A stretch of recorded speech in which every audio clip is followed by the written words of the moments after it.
இப்போ ரீசெண்டாக நிறையா காமெடியெலாம் நடக்குதுல்ல. ஸ்டாலின் சாரும் இந்த மற்றும் பலரும் ஒன்றா சேர்ந்துக்கிட்டு இந்த கருத்து கணிப்புன்ற பேரில் நிறைய அந்த கடுப்பில் விட்ட கணிப்பெல்லாம் விட்டுக்கிட்டு இருக்காங்க.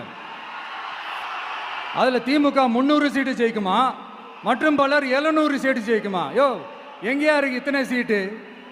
குருட்டா மேட்டுக்கு சும்மா அடிச்சு விடுறது. ஒரு தில்லமுள்ளுக்கு ஒரு அளவே இல்லை. 40 வயசுக்குள்ளே இருக்கிறவங்க மட்டும்தான் விஜய்க்கு ஓட்டு போடுவாங்களாம்.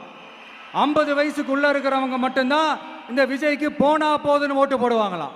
இந்த 40 வயசுக்குள்ளே இருக்கிறாங்களா இந்த ஓட்டர்ஸ், அவங்களாம் ரொம்ப கம்மியா. ஆனால் இந்த 50லேருந்து 80 வயசு வரைக்கும் இருக்கிறாங்களே அந்த ஓட்டர்ஸ் ரொம்ப ஜாஸ்தியா. ஆனால் அவங்க யாரும் விஜய்க்கு ஓட்டு போட மாட்டாங்களாம். இப்படி பில்டப் மேலே பில்டப் ஓங்கி மண்டையில நறுக்குன்னு குத்துற மாதிரி நம்ம எலெக்ஷன் கமிஷன் ஒரு டீட்டெயில்டு ரிப்போர்ட் ஒன்று வெளியிட்டிருக்கிறாங்க. அதில் 40 வயசுக்குள்ளே இருக்கிற அந்த ஓட்டர்ஸ் 2,37,00,000 சொச்சமா. அதில் 50 வயசுக்குள்ளே இருக்கிறவங்களையும் உள்ளே சேர்த்துக்கிட்டிங்கன்னா 3,65,00,000 சொச்சமா. அந்த 3,65,00,000 சொச்சத்தில் 50 வயசுக்குள்ளே இருக்கிற நம்மளோட அக்கா தங்கச்சிங்க மட்டும் எவ்வளவு தெரியுமா? 1,77,00,000 சொச்சமா.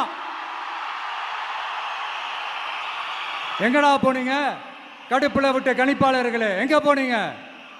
சும்மா டர்னா டர்ரு தான்.